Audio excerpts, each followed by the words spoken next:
just got buttery garlic noodles. So good, so easy.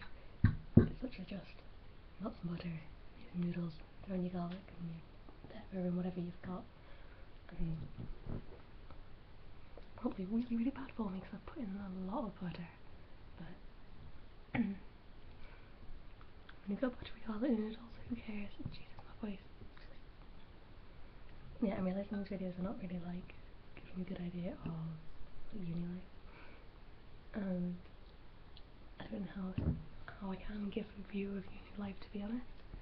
But I've had 3 hours of lab this morning because I do math and biology. So we have to do chemistry in that, which is a bit of a pain because I'm not very good at chemistry.